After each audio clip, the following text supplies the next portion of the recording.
Live. Good evening and welcome to General Council for August 25th, 2026. Let's go to number 1, attendance roll call. Start over here. Carrie Bombury. Audrey Paulus Bombury. Dale Bombury. Dean Hill. Here, Greg Fraser. Hazel Johnson. Melba Thomas. Elena Van Every.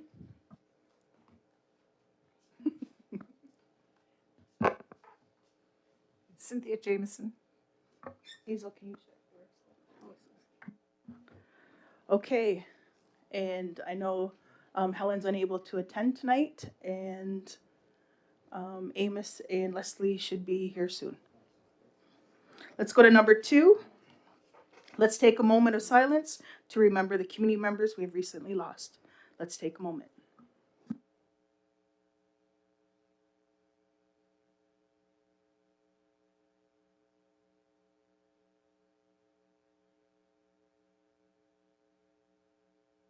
Okay, thank you. Let's go to number 3, declaration of conflict of interest. In the agenda, is there any conflict of interest tonight? I don't see any. Let's go to number 4, adoption of the agenda. Can I have a mover? Moved by Audrey, second by Melba. All in favor? Anybody opposed?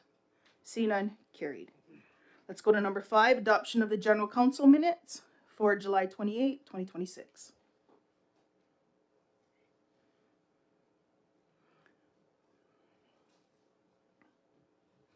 Is there a mover?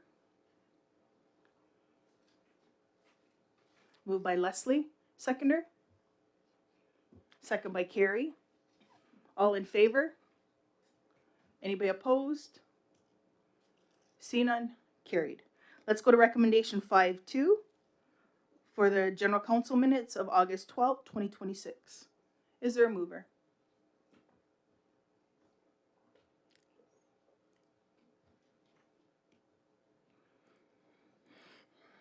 Is there a mover?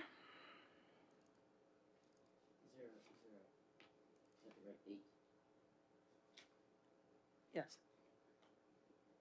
The right date? That's the right date. Yeah. So these are ones that were deferred, I think. The Tuesday was canceled. So these ones were Wednesday. Moved by Leslie, seconder. Second by Carrie. All in favor? Anybody opposed? See none, carried.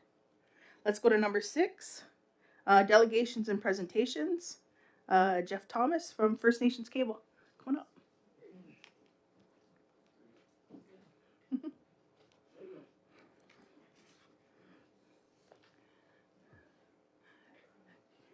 Good evening and welcome.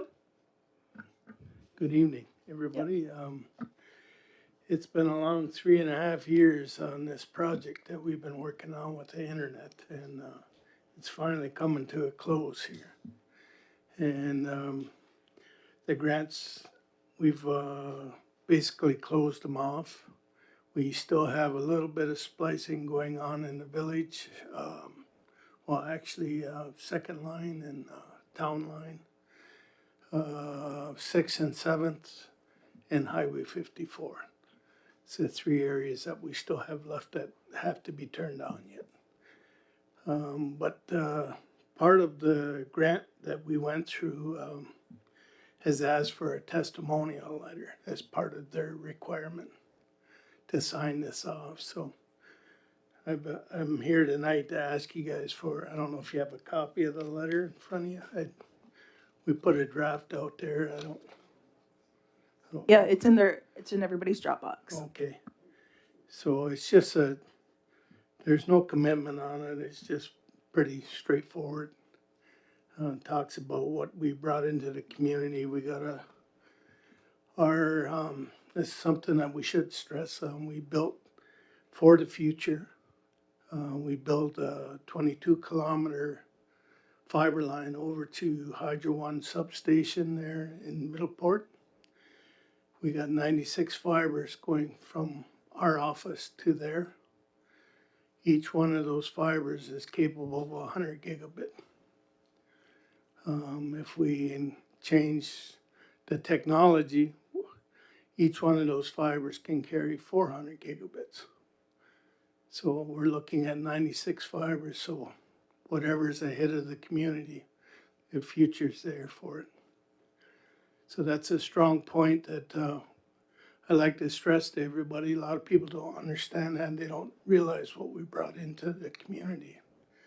You know, for whatever happens, like COVID ever happens again, we have all that available. So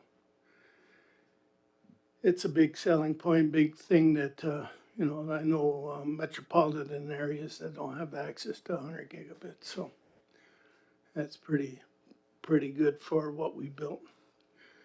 The second part is we're closing on a couple hundred homes that are active now, and we're getting some really good feedback on the results. I know some of you are using it, and we're very excited about releasing all the areas. We still have, I think we got N1 to 3 that's active right now, and N2 is second line up to town line through Mohawk and Seneca area. We got pieces in there that's active, but Audrey, I know you're one of them. She's already called off, so we know. Yeah, okay. For the next probably a couple of weeks, we should be able to turn that service on for you. 6th and 7th, that's going to take a little while yet. And parts of 54 highway. That's the last parts. So within the month, we should have all this finished. All our service wires, not all of them are complete, but probably 90% of them are complete. So we just got to the point now where we're burying as we do installs. So that's kind of the last part of the program. So what I'm here to ask for today is just a testimonial letter, just basically highlighting what we built and how it can affect the community and what it's done for the community. So I guess that's what I'm asking for. Okay. Any questions or comments? Go ahead, Dale. A couple questions, Jeff. I know on your previous presentation, you had some maps, and I know there was some new fiber being laid and service some existing that was already there. Is there an issue with connecting those, or? That's through splicing. That's the very last part okay. of that. So that's what the guys are doing right now. They're just finishing up. So the existing fiber doesn't have an issue of carrying the volume? No.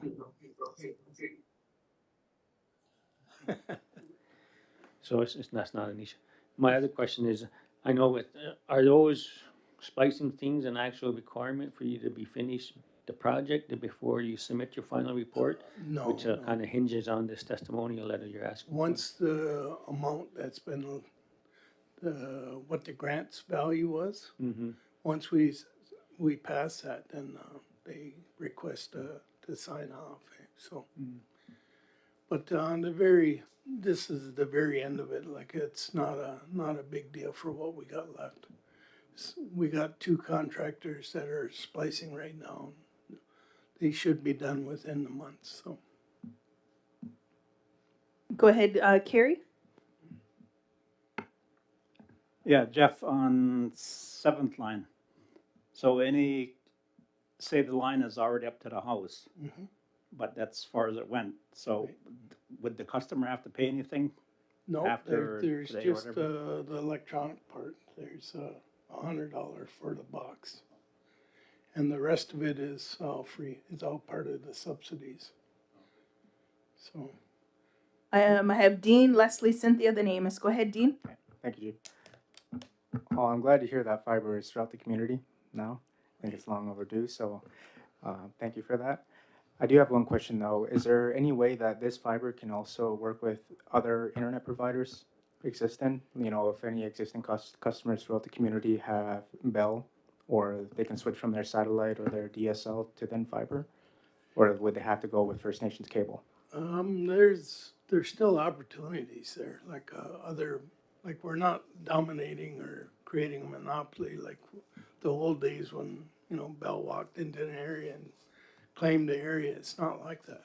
Mhm. So all these providers, they have access to their own infrastructure, but if they need help, then we'll work out something. But So- it is available. so It's what- part of the grant. Like I can't just say, no, you can't have service from here.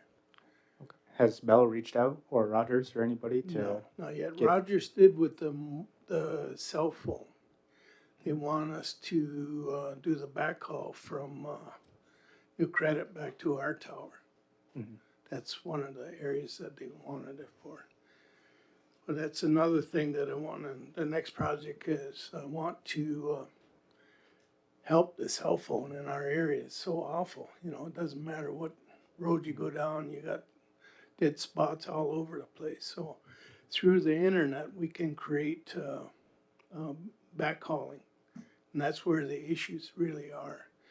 And at some point, I want to approach Ben I know you guys got 3 towers up there that are doing nothing, that I would like to access and bring a engineer in and reevaluate it all. And we have small radios we'd have to put up on the tower. So that'll be another issue once I get that in place. But it'll probably be next year before I can really get on that. Okay. But getting the frequency is the issue there. Mhm. So we're negotiating that frequency right now. So Okay, thank you. Go ahead, Leslie. I was wondering if you can help me with a question I have. Okay, so down on Beaver's Corner, Sixth Line and Cuga Road, there's a big tower. I think it's a G5, possibly. yes, So it's a drop zone though for all the like phones, like when you're driving through, trying to go home, or whether you're just passing through that area, it drops. Wasn't always like that. Does that G5, does that always interfere? Because I noticed some things in no, towns. not necessarily. It depends on your phone and what type of SIM card you got in it, and what the frequency of that card is. But they shouldn't overlap. There should be a space between the frequencies. But one thing about 5G, one of the things, the issues that everybody's finding when they came about, like Explorer, they came out and they put these new little shorter towers out next to, like, let's take it, for example, at Mohawk Road there, where they got the big tower and the little tower next to each other, right? Well, the idea behind 5G is that that frequency will go through vegetation, it'll go through buildings, it'll go through, it's more powerful.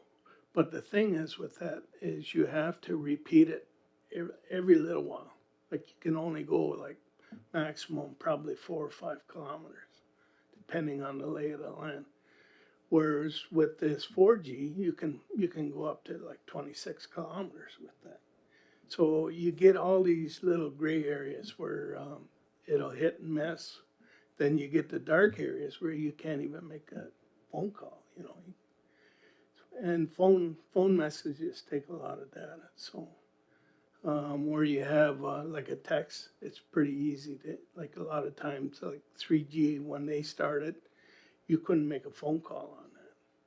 You could only text on it. 4G was better, you could call on it. My recommendation is to stay at a 4G, stay away from 5G, but that's my own personal feelings on it. So I get a lot of people who argue that. Okay, I have Cynthia, Amos, Melba, and then Hazel. Go ahead, Cynthia. Hi there.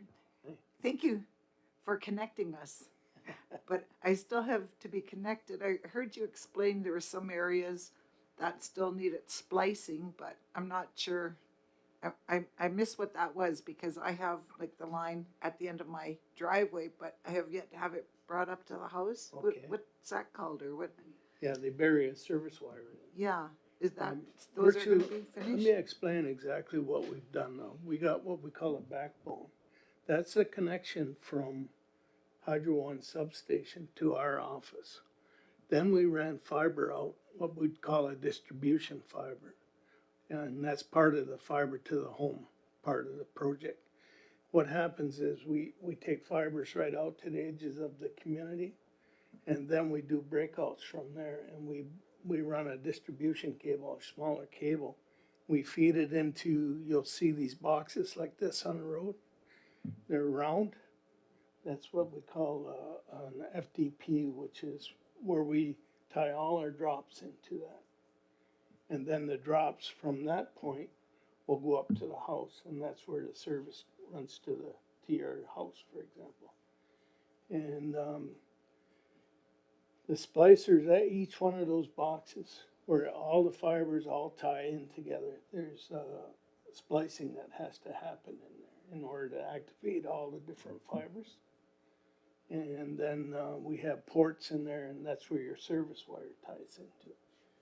So if you don't have a drop at your house right now, just call the office, and the girls will set it up to get the drop up to your house. It could be in the vault. It could be buried under. I'm not sure exactly where your house is, but there was two things we had to do. One, we just buried it for the winter, and they just dig it back up and utilize that. Or if there's enough room in the vault, they'll pull that back in and coil it up, and then when you're ready for service, then they just bring it in, pull it back in. Follow up? Yeah, thanks.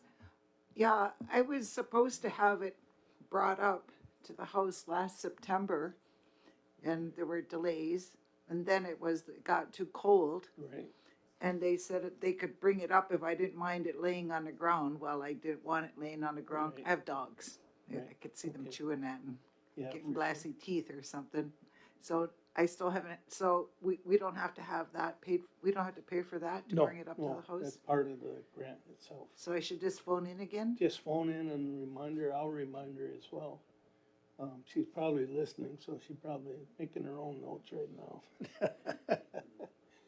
But, yeah, that they can do that right away. Yep, go ahead. I'm on first line. Are there many like me that don't have it brought up to the house yet? There's areas, see, like we had a contractor do that, we had some of our own guys do it. What happens is, some people won't allow us on their property, or if you got a lot of dogs running free, you guys won't come up there. So what they'll probably, she'll tell you is probably if you can lock your dogs up for a morning or something like that. Yep, go ahead. Yeah, when I made the appointment in September, I said, I've got two huge dogs that scared the bejesus out of everybody. And I have invisible fence all the way around, Okay. so they can't get out. But where they have to come up to it would be inside of that fence. So I was also afraid, like, to make sure they didn't cut my, Well, they can put Invisible. a locator on that. Yeah. And locate the wire, Mhm. but you need to shut it off, that's the only thing. While they're there, shut it off, and then they can put a locator on there and go out and locate it. They'll know where they're crossing. Go ahead, Amos. Yeah, congratulations, Jeff. Thanks for all the work. I was just wondering, I live in Brantford, near the Mush Home. So I was wondering, was there any opportunity to put line there? Because I'm on ExploreNet Dish right now. Okay. Is there any opportunity to do that or not? I don't think so. You don't think so? I'd love to do that, but, I know there's Eagle's Nest and then there's another house right beside me. So anyway, thank you. okay. Thanks very much. Sorry. Congrats. Melba? Could I speak after Hazel, please? Maybe one of the last? Thanks. Okay, go ahead, Hazel. Yeah, Jeff, I went to pay my bill at BMO, Yes. and there was no account there set up for in order for me to pay. Mhm. So I had to go down to your business office, and a girl said that you're not set up with BMO. I always pay my bills right through the bank there, so is that possible to have account set up at BMO so I You could could pay do that? that, or just do direct deposit, or drop a check off, and they'll just take it out of there.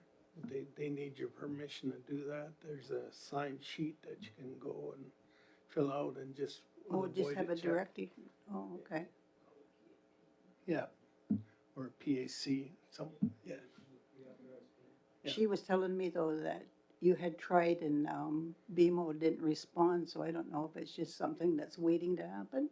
It's been a while. We, see, Yeah. when we deal with the Royal, Mm-hmm, and then we wanted the reserve banks for sure to be on that list Yeah. there. And that, we sent all the information to them and they haven't, responded to it. maybe I'll ask them. Yeah, that might be a good idea. Yeah. Maybe we can, Because when you go to pay your bills, you like to do it all in one spot. right? Thank you. Okay, I have Audrey, Elena, Dale, and then Melba. Go ahead, Audrey. Yes, thank you after 3.5 years of getting this done. And I know that it's been a long haul for everybody. But I'm just gonna follow up with Dean's question. So please explain how and when the customers who will need to contact a third-party service provider. And if a customer uses a third-party service provider, what do they need to pay for? Like what's covered and what's not covered? When you're saying a third party, you mean somebody other than us? Yes. Okay. Well, you just have to deal directly with them. They're the ones that'll set you up and take your order and whatever equipment they use, they'll, So at what point though? If you're putting it right to somebody's house.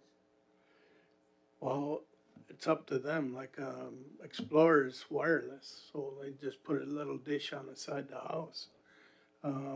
The Musk system, they got a dish as well that you use. Bell is a combination of both. They have DSL and they have a wireless system, but the wireless system is only in the village. So I don't know what to tell you. I can tell you this though, for our basic package, which is $75, Musk is charging $155, and I heard it's going up. So that's the Starlink. Yes, that's right. Oh, Elon Musk. Yeah, yeah. Go ahead, Elena. All right, thank you. Thanks, Jeff. There's two documents here in our Dropbox for review. One is the letter that has been drafted by you. Yes. Just one concern with that is if it's from us, it says sincerely Jeffrey Thomas. So My secretary signed it, so okay, so we can change yeah, that. you'll change that for sure. And then the report that's included, it's not a report to us, it's a report to Ontario UBF Project Committee. One thing, and maybe they don't require it, but one thing that I would be interested in seeing before council provides a testimonial of a completed project would be numbers. So you mentioned a couple hundred, that's not an exact figure.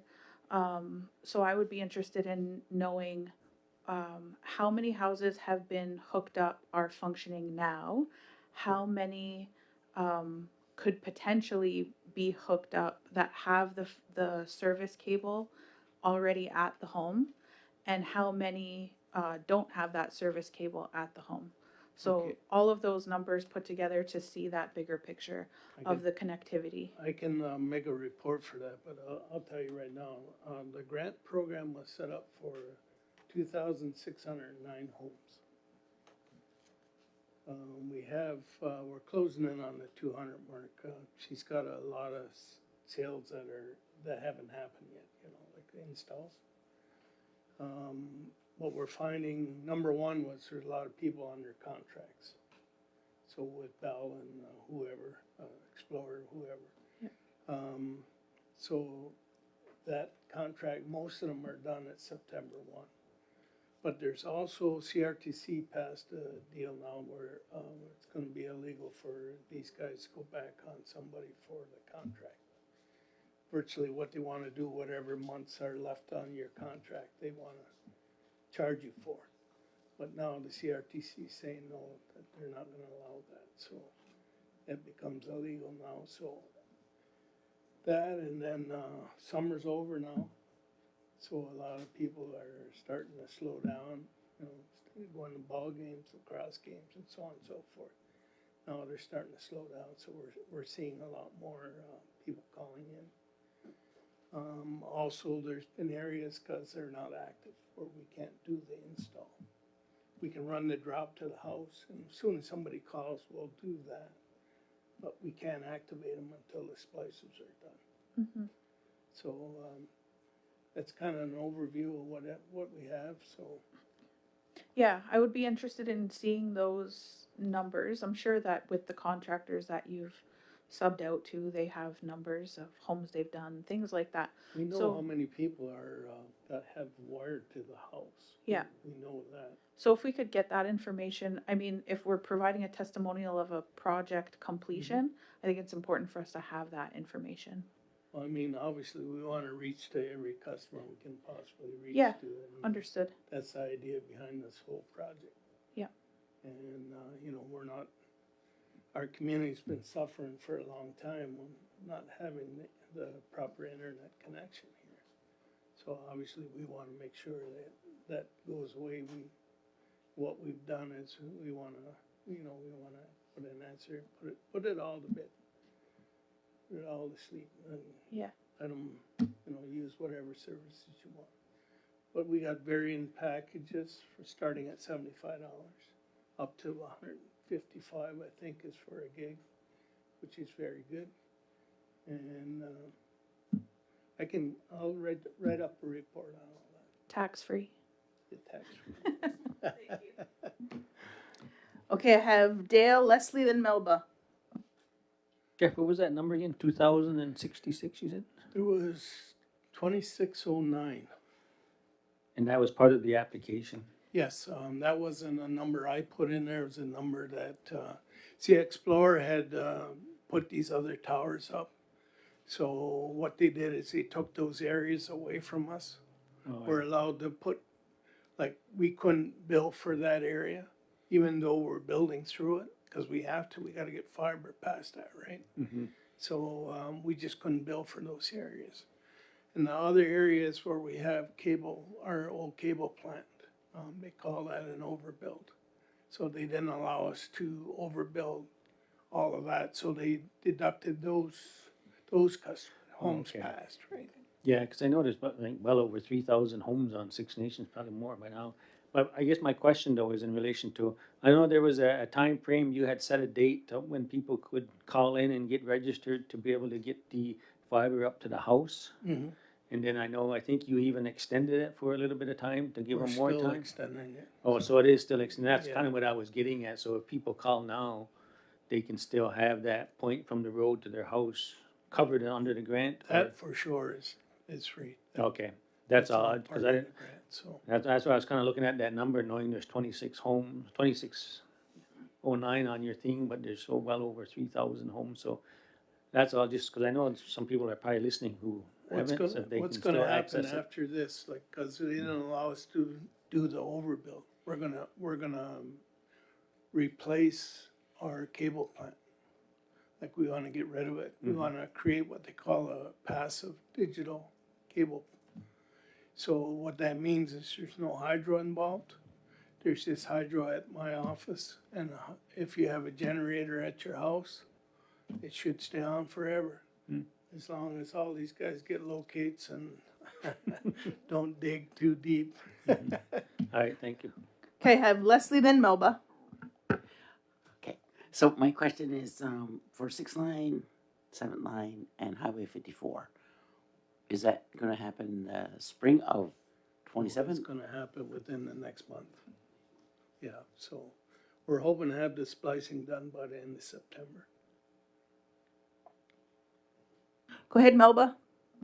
Okay, this is the first, opportunity I've had to sort of question the training that we had with, our lawyers concerning conflict of interest in other related areas.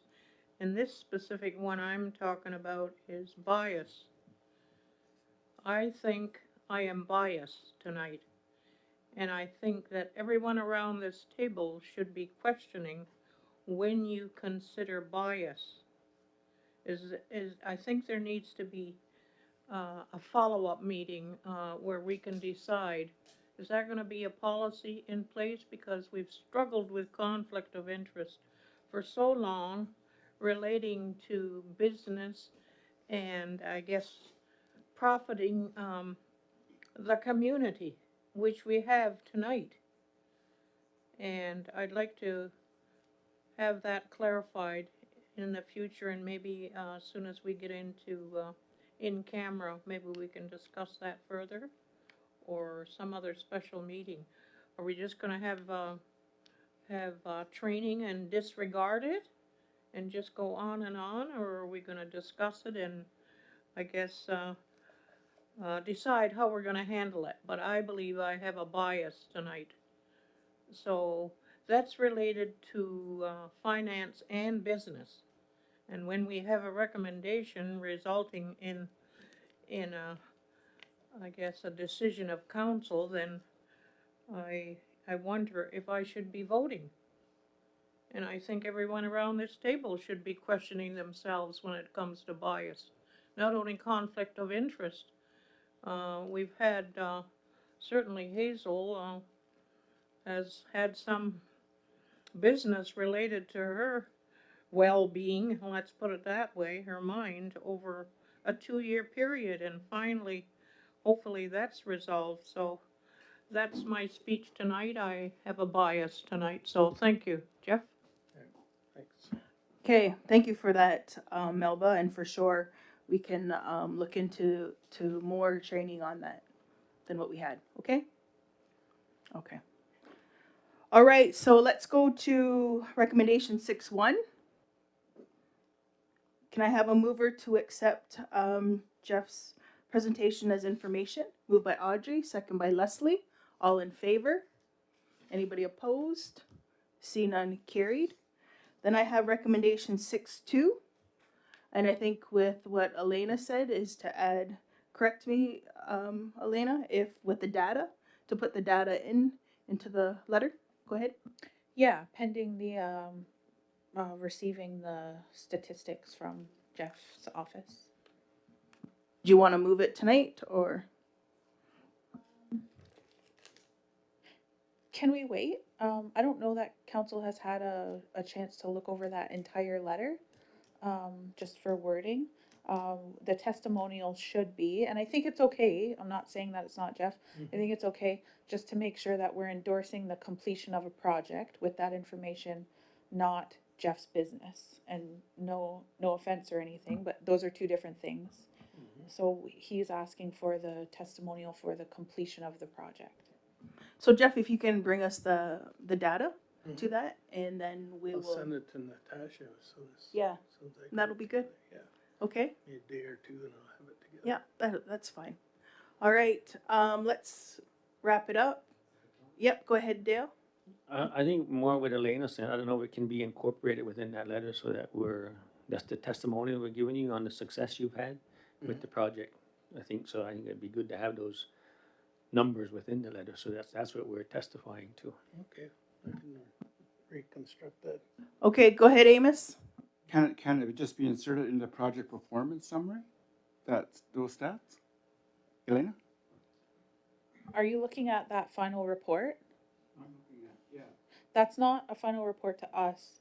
The letter is what Jeff's asking for council to sign. Yeah. Okay, so if you can send that to us, and then we'll go from there. One other note is we just finished a project up in Beausoleil First Nations.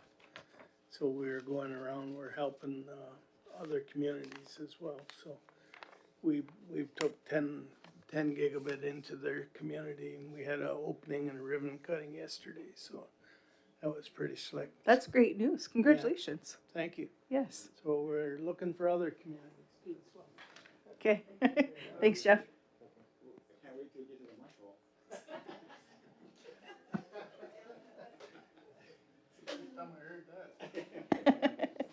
Okay, let's go to number 7. Chief's update. So August 11th, I attended the Skills Ontario Community Build, a partnership between GREAT and Skills Ontario, held at GREAT's multi-trade building. 20 youth were building picnic tables and learning about trades pathways. On August 12th, I met with representatives from Prime Minister Path, a project that will see um, reinstallation of Prime Minister statues in Wilmot. The project is promoting important conversations about how Canada history is presented. I advise the reps that if this work does move forward, to be sure to tell the truth about how Canadian policies have harmed and continue to harm our people. Six Nations of the Grand Rivers administrative staff will continue to educate and provide resources to these representatives. On August 14th, Councillor Fraser and myself hosted MP Billy Morin of Alberta, gave information about our history, the community, and challenges was shared. Councillor Fraser was able to give MP Morin a tour of our community. Councillor Fraser and Councillor Hill and I attended the annual Association of Municipalities Ontario Conference in Ottawa.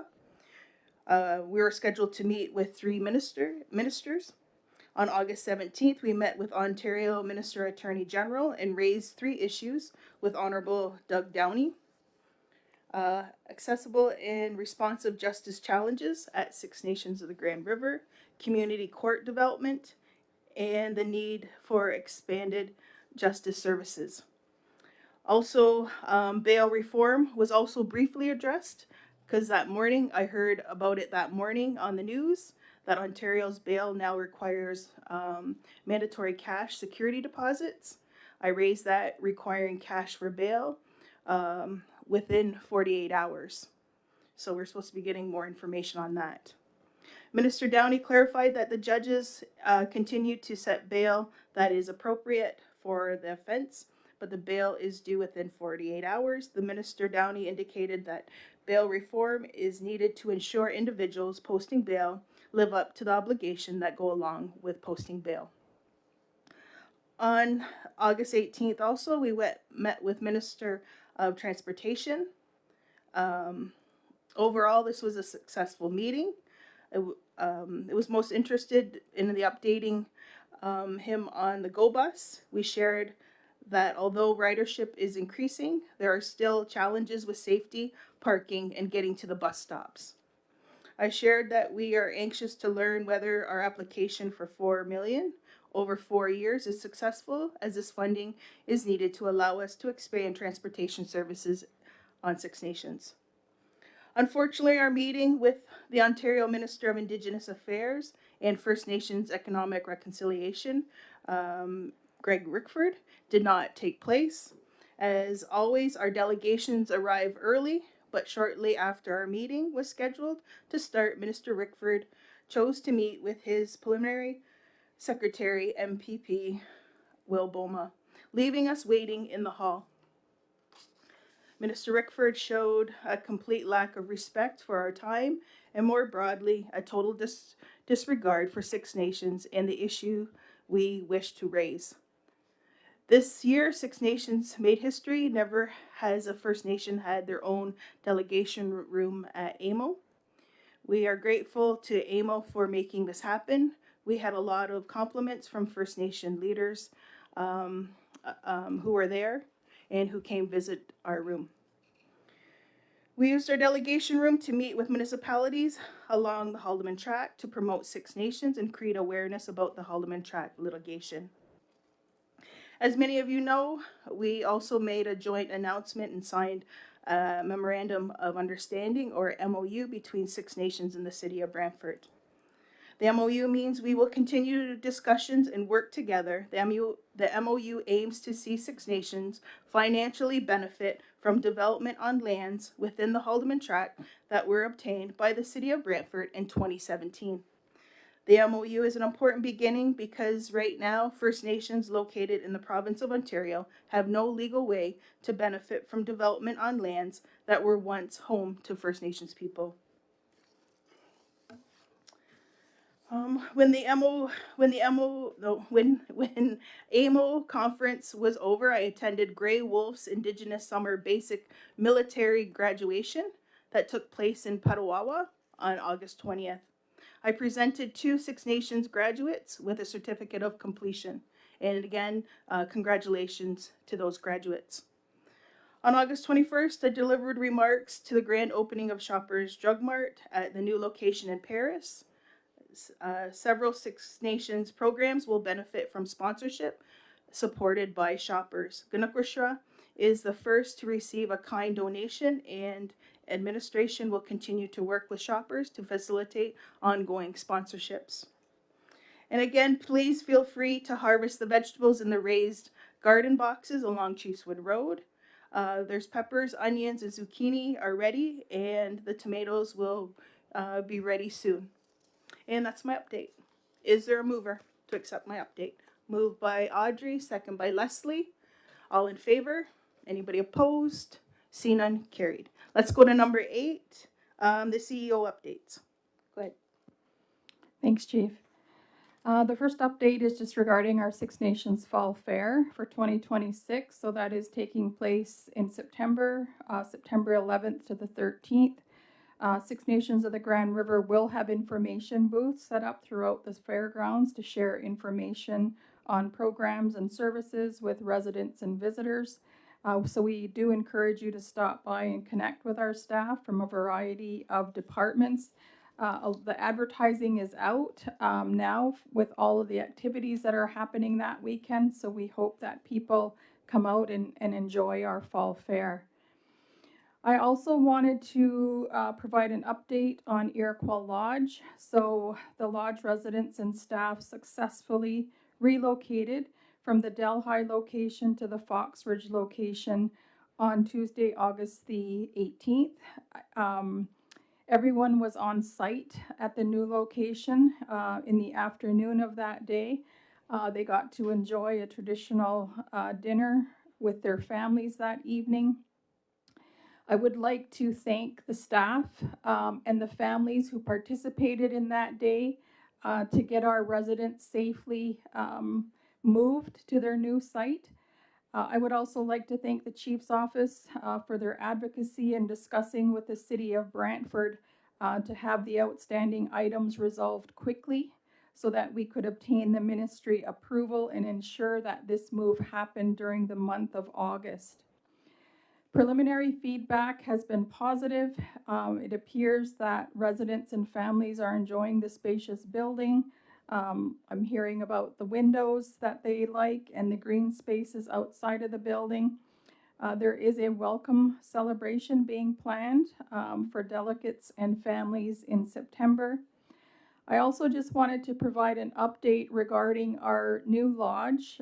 So we are continuing with the planning with that. I attended a meeting on August the 18th with HDR, who is the company who is assisting us with the design of our new building. They will be back before council in September with a more detailed structural plan and floor plan layout. I also just want to provide information on the new build and the requirements that we are required to follow as we work through this process. So all long-term care homes in Ontario must be licensed and approved by the ministry to operate as a long-term care home. To build a new long-term care home in Ontario, applicants must meet specific requirements as set out by the Ministry of Long-Term Care. These include eligibility, an application process, design standards, licensing, and funding.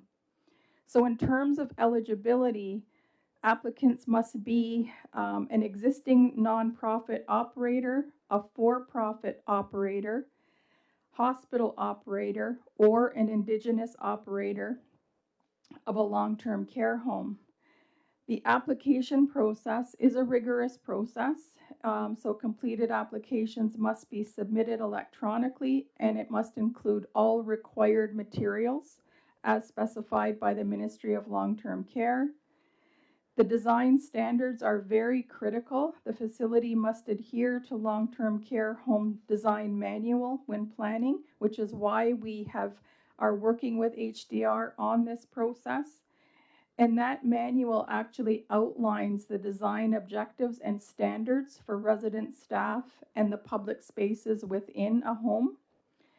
Licensing, the ministry licensing review process confirms competency of the licensee to operate a long-term care home without compromising care and service delivery. And of course, funding, operators must apply for capital and construction grants with specific design compliance and operational milestones. Just to note that applications are based on alignment with program objectives, projected readiness, financial viability, ability to address the local need, and compliance history. The capital approval process includes a review of an applicant's ability to develop and operate the proposed long-term care home in accordance with ministry policy and legislative requirements. So I just wanted to explain that process because I realized that people were anxious to get our residents to Brantford, and there is more anxiousness with getting them home. Please know that we are working on that. It is happening. It's in progress. It was actually in progress prior to the flood happening last year, and we are continuing with it. It is a lengthy process. But again, we are working with the Ministry of Long-Term Care and within the requirements and the legislation that we must follow. That's it. Thank you. Can I have a mover to accept his information? Moved by Amos. I have a comment. Yep. Is I there a attended, seconder? Just hang on a second. Is okay. there a seconder? Second by Leslie. Yep. Go ahead, I Amos. just wanted council to know that I attended on August 18th. I got to meet with some of the residents, and staff, so they're really happy, and I think it was a good day. And the rooms are spacious. I have to tell you, the audience, that some of those rooms are bigger than my bedroom. So it's beautiful and well done, I thought. The colors that they chose, very nice. It's hospitable and homely. Not homely, but homey. Homey. So I would stay there. I even picked out a room in case I end up there. It's going to be the back and the corner. It has 2 sets of windows. I was just gonna say, did you pick the corner Yeah, bedroom? yeah, Because yeah. I was there. I walked through it. You want that one too? Yeah. Go ahead, Thank you. Leslie. Yeah, I second it, but with a comment as well, a question actually. When we go for provincial funding, does that require that we have to open our doors to others other than our own at Six Nations? Our lodge houses our own residents. There has been occasion where that did happen, but our priority is our own residents for our long-term care home. Okay, so it's been moved and second to accept his information. All in favor? Anybody opposed? See none, carried. Let's go to number 9, update from community meetings, committee meetings. Community committee meeting was Wednesday, August 12th. Go ahead, Dean. Thank you, Chief. So we had our community committee meeting 2 weeks ago. One of the biggest updates that we can give from that was just the presentation by the Agricultural Society, requesting the amount of $120,000 from council for this year's fall fair. I know that was approved last week in our general finance, so I'm glad to hear that as well. But within the committee, I want to say that the amount of information, statistics, data that was collected from last year and the previous year before, and that was presented to the committee was very thorough. And I appreciate that, because then it really makes our decision-making process so clear and clear-cut of how much participation we're getting, how many booths we're having, per day, how many bracelets are being sold. Like, it's about everything that you could ask for, actually. So I'm really confident in council's decision to help the fair out and to continue to support it throughout the years. I know that I've asked them to also collect and continue to build upon that foundation that they have right now for the amount of data that they collect per year for the fairs, because I know we want to be, and they want to be, one of the biggest ones that everybody looks forward to, Six Nations. So that's I'm really excited for that. Also, the new additions and new attractions that they are bringing into the fair every year, they're continually expanding and getting bigger. So we'll see what this year brings, and hopefully it'll come to the table with the news. Other than that, that was all for the open meeting, and that's everything, Chief. All right, thank you for that update. Is there a mover to accept update? Moved by Elena. Is there a seconder? Second by Dale. Comment. Go ahead, Elena. I just wanted to say, Dean, that I was super pleased with the agricultural's commitment to using the the guidelines, I guess. So the strategic investment fund is not completely operational yet, but they use the guidelines put forward, which made collecting the data, reviewing the data, and making sure everything was there and sufficient for council to make a decision very easily ingestible for us. So appreciate that. Hey, go ahead, Dale. Yeah, just another comment. I know besides council giving the 120, I think GRE made a matching donation, plus they did some other fundraising. So just for community's information, it does cost quite a bit to run and operate the fall fair. I think this year their budget was estimated at almost 348,000, I do believe. So it does cost quite a bit to provide this fall fair to the community, and just want to thank GRE and council as well. I think there were some other private sponsors that donated, so just thanking everybody and council themselves, because council makes a huge donation to the community as well. Okay, so it's been moved and seconded. All in favor? Anybody opposed? See none, carried. Let's go to number 2, Built Environment, Climate Adaptation, Lands and Membership Committee. The meeting was Thursday, August 13th. Go ahead, Thank Dale. you, Chief. I know one of the items that was on our agenda, and our open agenda, is on the agenda tonight for approval. That's just to purchase a septic truck. So I know it's quite a big need in the community, and they are working on it. I know they do have 3 vehicles, but some of them are quite old. I think one's in access of almost 12 years old. So they just want to update their equipment on that. So that'll be coming forward to council as well for approval. The other item we had on the agenda was, I know this has been on our agenda for quite some time, which is our waste bylaw. I know we did have a draft to our committee and to the Uber committee, I do believe. And I know we reviewed it and we made some comments and suggestions, so it's gone back for a second draft. And I think we're meeting this week again and to have a look at it, to review it again as well, so that we can make progress on that one. The only other thing I have is I know the government is putting forward, I think it's Bill S2, in regards to the second generation cutoff. And I know there's been wanting community input, so there is notices gone out to the community. I know I got something in my mailbox to provide input and feedback back to council here by this Friday, I think is the deadline, so that the report can be summarized and put forward to the I think is it ISK, that we can clarify back to ISK in regards to the comments in relation to how First Nations, not only Six Nations, but all First Nations feel in relation to that bill.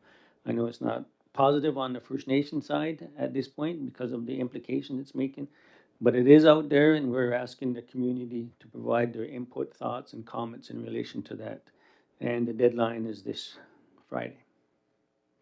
And one other area that we're going to have an update on, and Carrie just going to have a little update in regards to I know we're looking at doing some road repairs, so Carrie's just going to have a quick comment on that. The first road that was scheduled was Chiefswood between Second and First for culvert changes. And that was scheduled for the 24th, which was yesterday. So I don't know, I was never up there to see if that was done.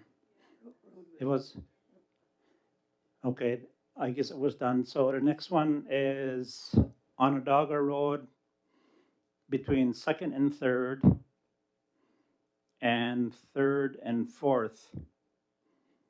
And they also want to have that stretch completed with the pavement too, I understand, before school starts. And they still have to do Onondaga Road between 5 and 6,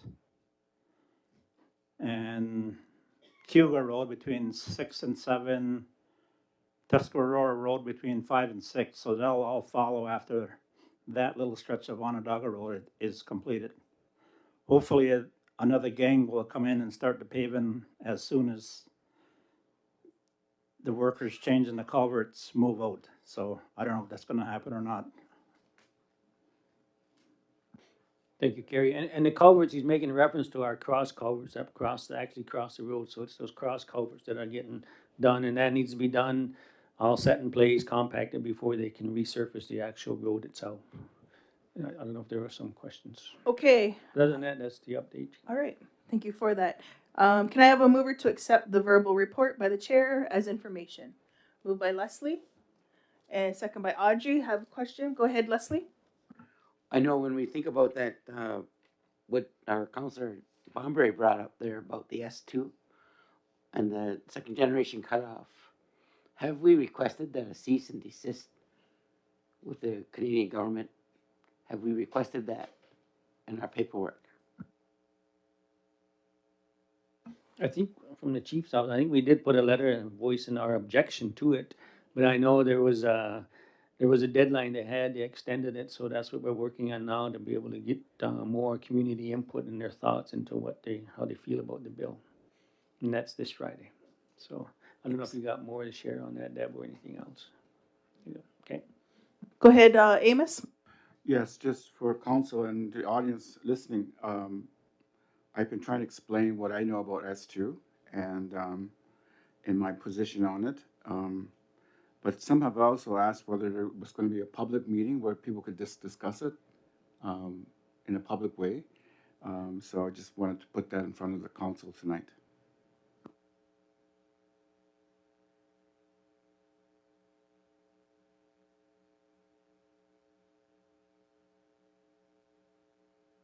Okay, so I was just talking to Deb, and she'll look into so we can do to organize it. Yep, go ahead. Maybe right after we get all the surveys back in, maybe that's the time to do it. Yeah. Okay, so it's been moved and seconded. All in favor? Anybody opposed? Seeing none, carried. Let's go to number 3, the Finance Committee. The meeting date was Friday, August 14th. Go ahead, Elena. Yeah, we had a very short meeting. There wasn't much on our agenda in terms of a number of items. So our discussion was mostly about the Financial Management Board. So as council knows, we're moving in the direction to seek certification through the Financial Management Board.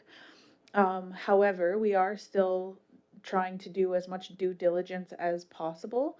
So with the onboarding of our new and very experienced Donna Dodgson CFO, she will be preparing, you laugh, but it's true.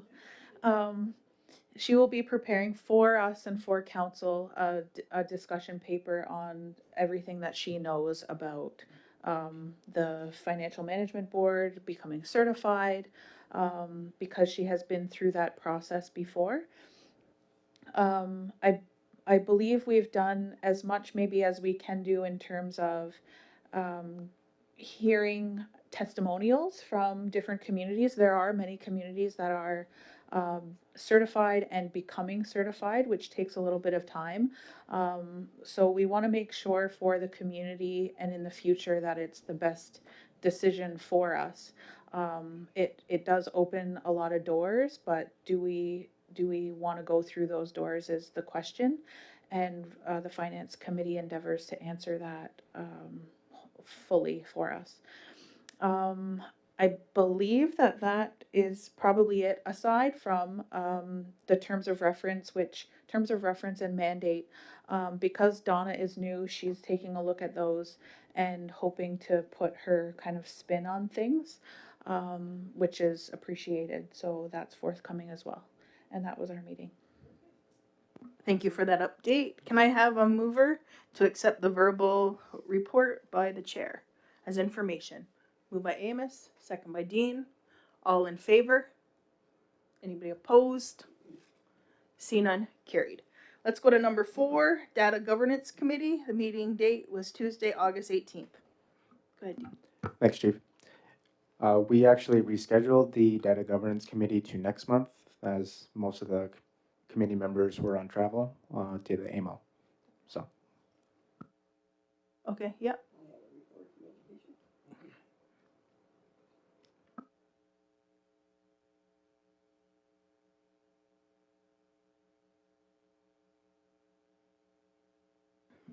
So let's go for data, the governance committee, to accept the verbal report, as it just what Dean said. Moved by Leslie, second by Melba. All in favor? By opposed? See none, carried. And council, Audrey wants to add the education, and that's okay with everyone?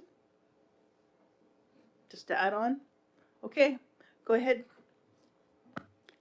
Thank you, Chief.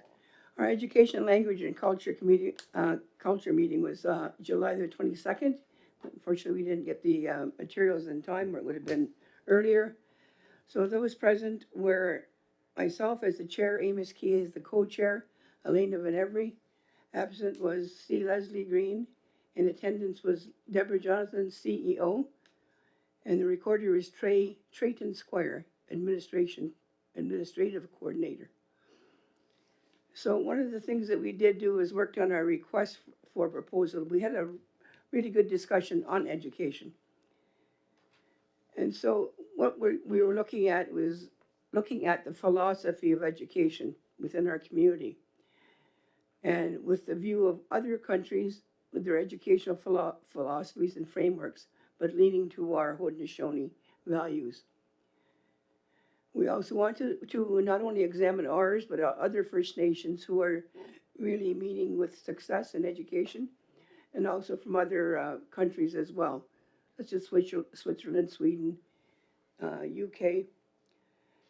Education factors that impact education. We have a quality index of education, cultural values, and economic standing. Haudenosaunee values need to be further role modeled into our education system, thinking collectively, considering the future generations, consensus in decision making, and considering all points of view, sharing of the labor and the benefits of that labor. And we need to discuss more of the duty to family, clan, nation, confederacy, and creation. We want to develop a strong sense of self-worth without, we'll leave it at that. People must learn to be observant of their surroundings. Everyone is equal and is a full partner in society. The ability to listen is as important as the ability to speak. Everyone has a special gift or talent that can be used to benefit the larger community.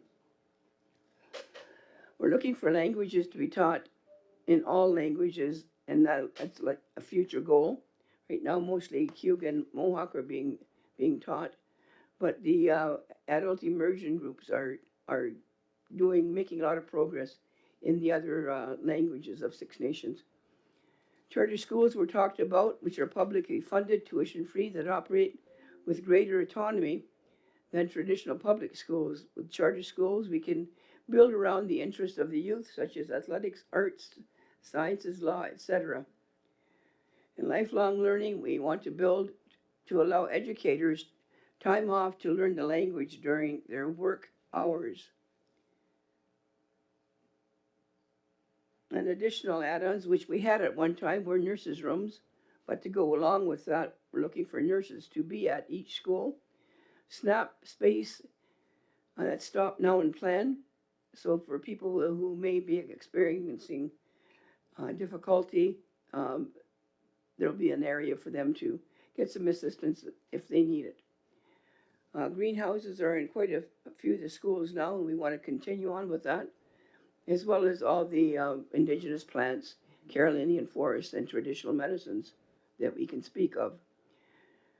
We worked on the terms of reference and the mandate, and discussion was around also making sure that we have a behavior, and this is into the future we're looking at, by the way.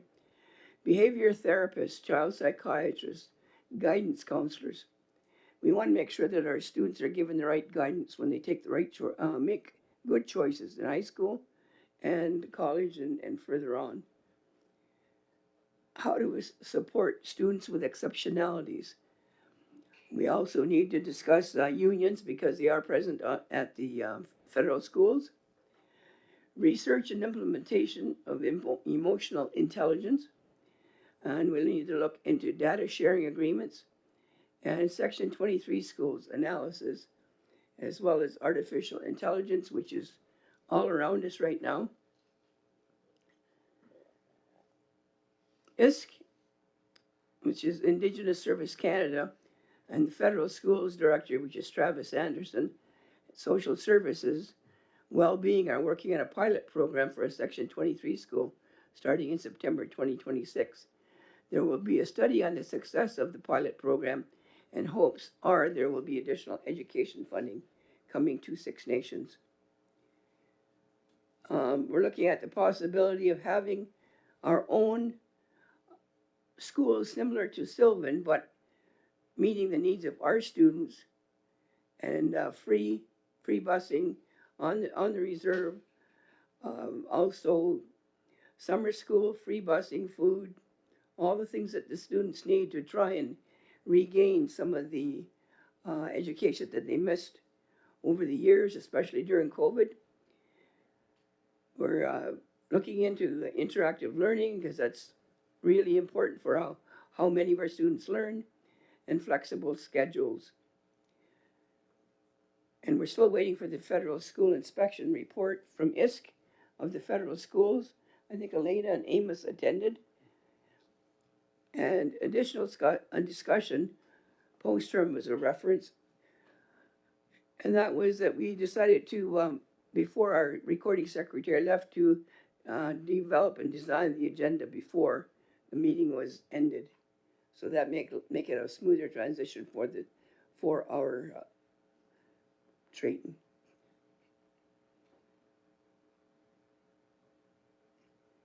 And the one thing that I also wanted to mention is that I attended a meeting this morning, for the better part of the morning, with Indigenous Services Canada, and we discussed elementary, secondary education, and we went and spent a lot of time on the First Nations interim funding formula. And I'm looking forward to add this, Deb, to our terms of reference for our RFP.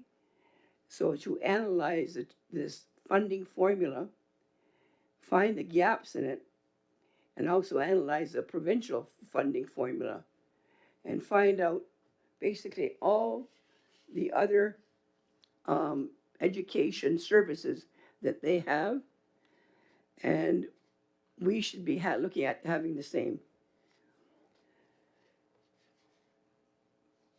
We have 2 immersion schools on Six Nations, and originally when they first started, ISC, Indigenous Service Canada, sent down a lump sum of money and to our council, and it was really difficult for them to find out where all the money was supposed to be, what it was supposed to be spent on.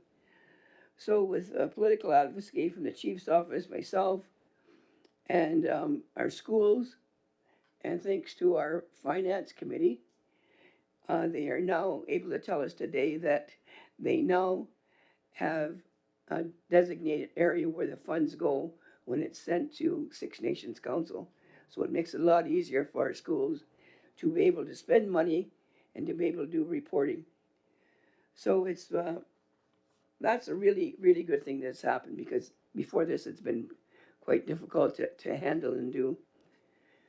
So that's my report on education and what we're doing, and our next meeting is tomorrow. Yeah. Okay, thank you for that. Can I have a mover to accept the verbal report by the chair as information? Moved by Elena, second by Amos. Melba, did you have a question? Go ahead. Audrey, it's my understanding there's new rules with the school system concerning attendance. Will you be bringing that forward, because it's to do with credits? that children are going to receive and not receive. If there can be a presentation for council as well as the community, that would be really great. Thanks. Thanks. Okay, so it's been moved and seconded. All in favor? Anybody opposed? See none, carried. Let's go to number 10. The next meeting is September 8th, 2026. The deadline for agenda items is noon on Tuesday, September 1st, 2026. And let's go to number 11, motion to adjourn. Is there a mover? Moved by Leslie. Seconder? Second by Audrey. All in favor? Anybody opposed? See none, carried. Thank you for joining us tonight and have a great night, everyone.